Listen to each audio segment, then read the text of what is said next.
তাকে যেতে হচ্ছে আপনার গাইবান্ধা স্কুলে। কোন ব্যবস্থা, কি লাভ এটাতে, কি তৈরি হচ্ছে আমি কিচ্ছু বুঝতে পারি না।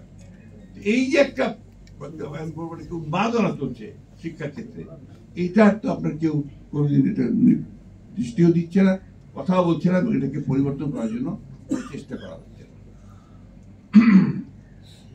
এখানে যেহেতু আপনার কোন নির্দিষ্ট বিষয় আলোচনা হচ্ছে না, আলোচনা বিভিন্ন খাতে যাবেই, এটা স্বাভাবিক ব্যাপার।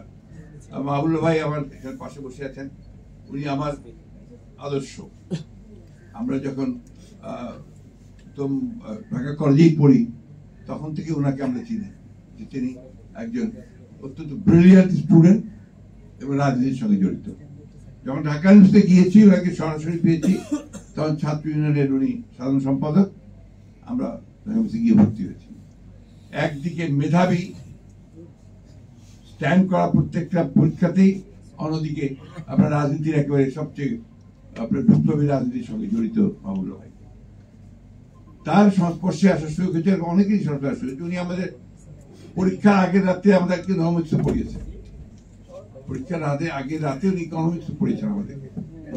সেই মাহবুবুল্লাহ ভাই আজকে রিটায়ার্ড লাইফ লিড করছেন, এবং ওনার যে দেওয়ার কথা যত বেশি আমরা আশা করি তার কাছ থেকে, আমরা যেটা আশা করেছিলাম আরো আরো আরো বেশি কিছু, কিন্তু তার জন্য সমাজ সেই সুযোগটা সৃষ্টি করেনি, এখনো করছে না।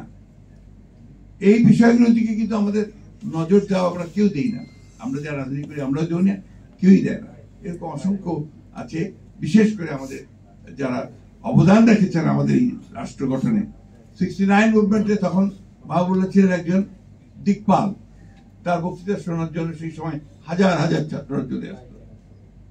সেই মাহবুবুল্লাহ 71 সালে যুদ্ধের পুরোটার সময় পাক